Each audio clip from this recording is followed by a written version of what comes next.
Good evening. We're back with another episode of the LOTR LCG Progression Series. And tonight it's a card review of the Wastes of Eriador. I think that's how you pronounce it. Wastes of Eriador. Anyway, let's take a look at the cards. We've got another version of Mary. Spirit version this time, as opposed to the Tactics version from before.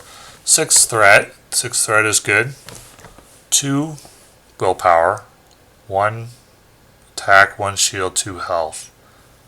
So his stats aren't good. After an enemy is revealed from the top of the encounter deck, exhaust Mary to reduce your threat by that enemy's willpower. Okay. So that's only going to be good in a situation where you've already got enough willpower to cover the quest.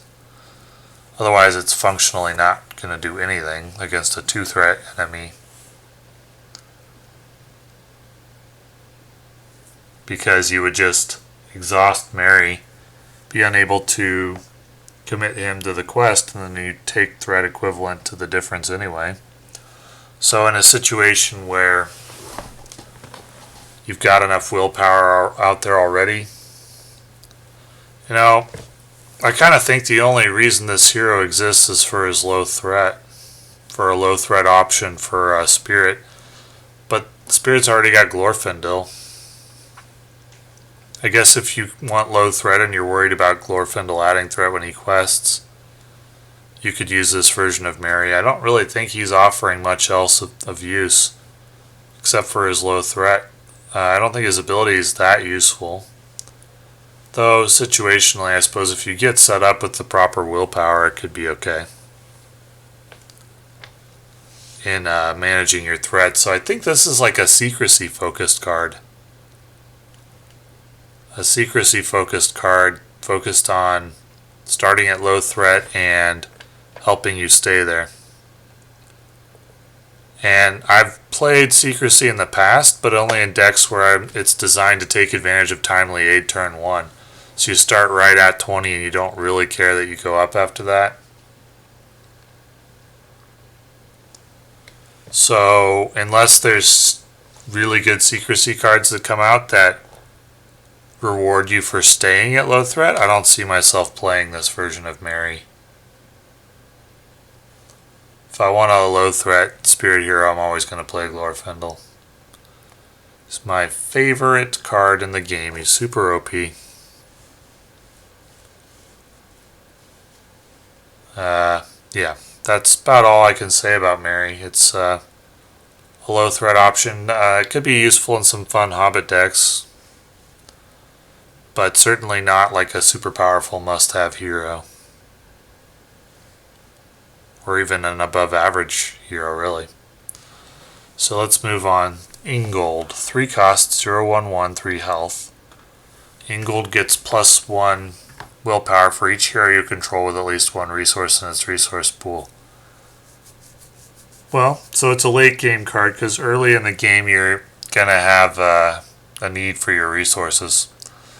So you may have no resources available, and you don't want to be paying 3 resources for an ally that does 0 willpower, 1 attack and 1 shield. Late in the game, is it good? Yeah, it's okay. 3 cost for 3 willpower is great, especially in leadership. But it's only okay late game, and solo is weak early. And we really need to get off to a good start early against a lot of encounter decks.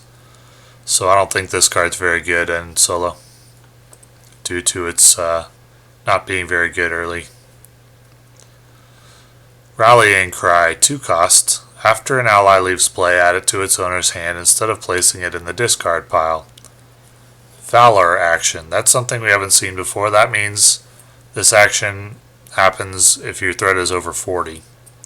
So it's giving you a reason not to keep your threat low, which is curious in an adventure pack where Mary is the hero. But anyway, after an ally leaves play, add it to owner's hand instead of placing it in the discard pile.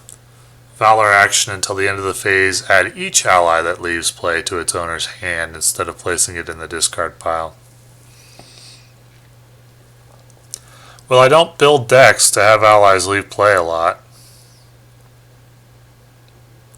Headed for the discard pile. My Sylvan deck brings them back to hand sometimes, but this is a card that you play when things are going poorly. When things are going well, your allies are staying on the table, possibly for the whole game. When things are going poorly, they're leaving play. But I don't build decks as if things are going to go poorly. I don't like cards that are like, in case something goes horribly wrong. I've said that a few times in the past, and I'll say it again. So this is one of those cards. I don't like it. Build decks as if things are going to go well, and if they're not going to go well, if you don't think they're going to go well with a deck, then build a better deck. Don't build if I fail cards into the deck. At least that's my philosophy. And of course my philosophy is not the only philosophy, it's just the one that works for me. So, not a fan of that card. Honor Guard, 2 cost, 0/0/1, 3 health. Exhaust Honor Guard to cancel 1 point of damage just dealt to a character. Exhaust and discard Honor Guard to cancel up to Valor Response. Exhaust and discard Honor Guard to cancel up to 5 points of damage just dealt to a character. Well, Warden of Healing is just straight up better, because canceling 1 point of damage is only really good as opposed to healing when it's going to kill a character. I don't think you would ever build a deck planning on a situation where 1 point of damage would kill one of your characters. So, Warden of Healing can heal 2 damage. If you just are playing Honor Guard to deal with random points of damage, Warden of Healing is just straight up better at that. The Valor Response, exhaust and discard to cancel up to 5 points. I don't think you would build a deck planning on taking 5 points of damage on a character at any time. Would sacrificing a card to prevent that be good in the event that it was going to happen and there's nothing you could do about it? Like, for example, if you were trying to tank a boss like a Balrog or something. I mean, under what circumstance would it be good to exhaust and discard him for 5 points of damage prevention as opposed to just jump blocking with him? I mean, why is that effect better than like a 1-cost Snowborn Scout that jump blocks? In what situation would this card be better than a random jump blocker? There might be a situation, but I'm having a hard time imagining it. And if I'm having trouble imagining a situation where this would be good, I'm going to call this a niche card. Niche meaning rarely useful, if ever, or hard to find a best case scenario for. Just doesn't make a lot of sense to me why you play this over the usual chump blocker. The repeatable effect is just worse than the healing provided by lore cards.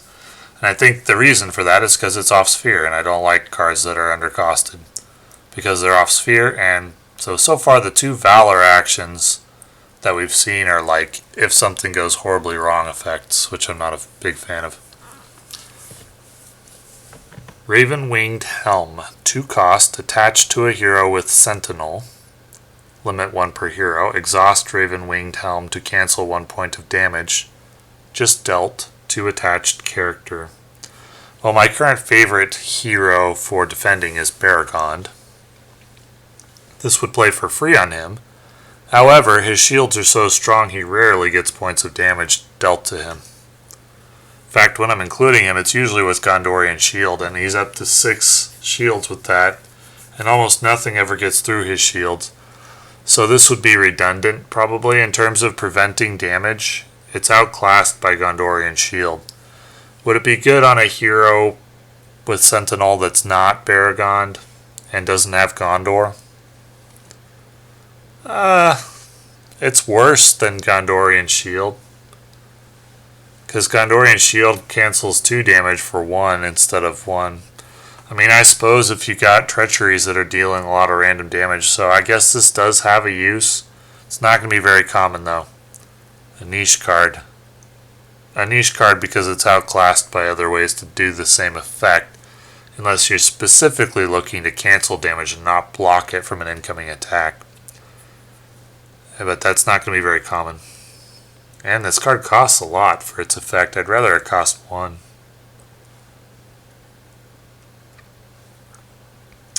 Alrighty, Curious Brandy Buck. 2 cost, 2 willpower. That's good, 2 health. Forced. When the active location is explored, place Curious Brandy Buck on the bottom of its owner's deck. Okay. After you travel to a location, put Curious Brandy Buck into play from your hand under any player's control. I assume that means for free. So you get his services for free, but he leaves play when the active location is explored. Well, he's very good and against the quest where you move to a location and don't clear it for a while. If you move to a location and then clear it the next turn, this isn't very good. I mean, it's free though. Free is good. So you just play it, and when you move to a location, you get into play for free. You get 2 willpower, and then when the location leaves, you discard it. So that's good early game. Good early game, doesn't scale up into the late game. Because late game, just a one-turn usage of 2 willpower is not going to add much at all. You'd be sad to draw this late game. If you use it for that, you could also use it for a jump blocker. But yeah, I think this is a card to cover early game weakness, and that's got uses in solo play, because a lot of decks are weak in solo. A lot of decks that are really strong are still just facing a huge wall in solo. And so this card does have some usage in some decks. It's not like a phenomenal card because of its failure to scale up into the late game. And by scale up, I mean still be useful into the late game. A lot of cards are weaker in the late game, but this is especially weak because it's a one-turn effect. There's cards like, I don't know, Sylvan Refugee that you're not super happy to see in the late game, but at least it stays on the table for more than one turn. This you're not super happy to see, and you only get it for one turn in the late game. In the early game, the fact that it's free can cover your early game weakness because you're usually resource starved early in the game. So this card does have a use, and I'd expect to see it in some decks that have a weakness early game willpower. It's not a phenomenal card. It's not a reason to buy this adventure pack if you're buying them for the cards. We're coming off one of the strongest boxes in the game, Treason of Saruman. One of my favorite boxes anyway. And now we're looking at an adventure pack full of cards that are, well, not good in most situations. Hobbit Pony, 0 cost, attached to a Hobbit hero, restricted. If attached hero is not committed to the quest, exhaust Hobbit Pony and attached hero to commit attached hero to the quest. What? That's a quest action? That's its only use? Why, if you wanted your hero committed to the quest, wouldn't you just commit him to the quest during that part of the questing phase? What possible reason could you have for not committing a hero to the quest so that you needed to do it with Hobbit Pony? This card makes no sense to me. This is like Late Adventurer. Late Adventurer, but a repeatable effect. Like, okay. It's possible there's some use for this I'm not thinking of, but this card just doesn't make sense to me. Like, oh, I forgot to commit my card to the quest, and I forget all the time, so I'll include Hobbit Pony in my deck. Stop forgetting. I don't understand this card.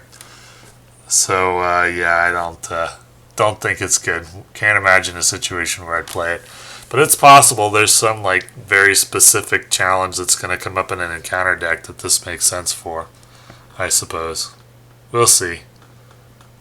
But for now, we'll consider that a fun card. Thematic card, I guess, but not a good card. Not even an average card, not even a below average card. This is yeah. I don't think there's anything more to say about it.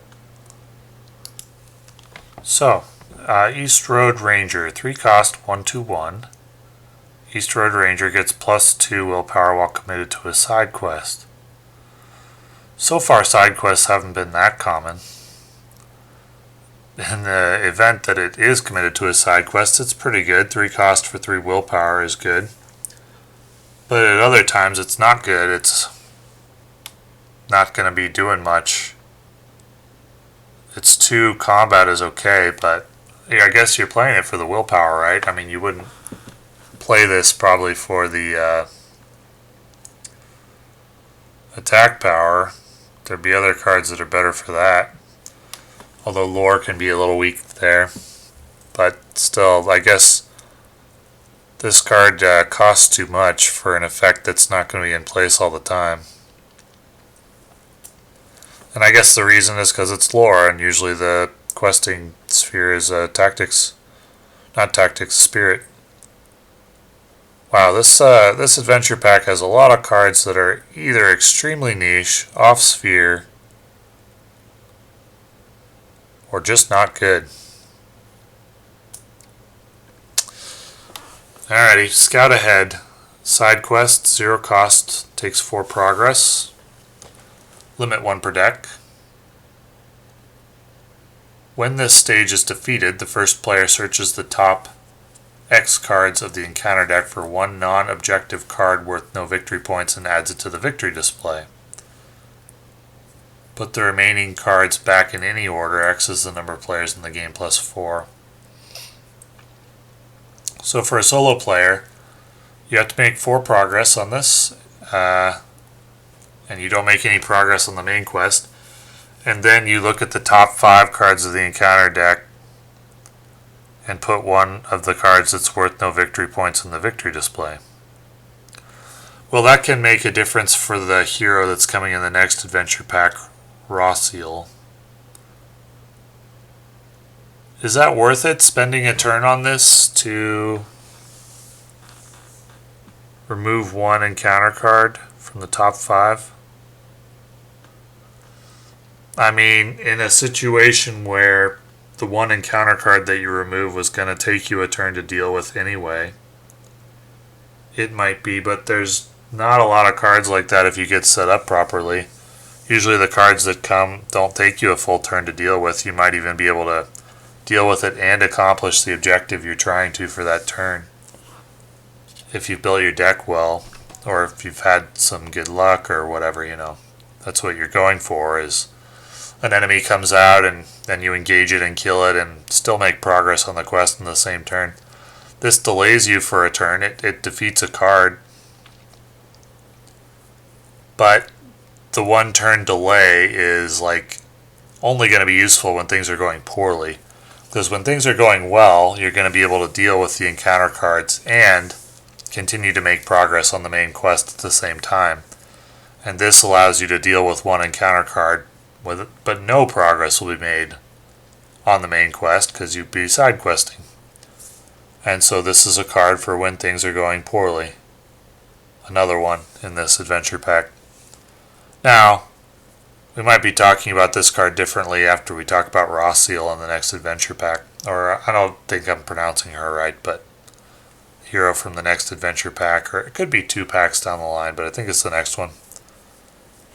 But this effect alone, without the bonus from the victory screen, victory display, is not good when things are going well, but is okay when things are not going well. And we don't build decks as if things are not going to go well. At least I don't. And I've seen that as a theme in this adventure pack. When things are not going well or you make a mistake, then here's some cards for you, and that's not what I'm looking for in cards. The final card is Ranger of Cardolan. 4 cost, 2/2/2, 3 health. Response: after you engage an enemy, if you control at least one Dunedain hero, spend 1 resource to put Ranger of Cardolan into play from your hand under your control. At the end of the round, if Ranger of Cardolan is still in play, shuffle it into its owner's deck. Okay, so for 1 cost it enters play after you engage an enemy, which means it can block or attack for 1 resource. Well, okay, so we pay 1 resource for Feint, and that's considered a pretty good card. Would you pay 1 resource to do 2 damage? Yeah. Not often. Usually you're hoping for 3 if you're going to pay a resource from a one-time effect. But what's the flexibility worth? You probably are happy to pay 1 resource to block an attack a lot of the time. You can do it for free with Feigned Voices, but you have to have the Sylvan out. I think this card is good. I'd probably play it in a Dunedain deck. It's neutral, that helps get it out. Yeah, I think it's good if you're playing a Dunedain hero. It's not phenomenal. It's gonna be probably removed as soon as a better option comes along. But for 1 cost to block an attack or situationally do 2 damage. And possibly are there Dunedain synergies? I mean, I haven't really seen anything yet, but there could be in the future. This card's okay. It's worth a look in with a Dunedain hero. But nothing phenomenal. So overall, this adventure pack, I would say, is quite weak. Quite weak and probably only appealing to collectors or completionists who are going through every quest with a play group or solo or whatever. Of course, I focus on solo, but yeah, if you're playing through every quest, that's probably why you buy this adventure pack. I would consider the cards binder fodder. Just not particularly useful. But thanks for watching.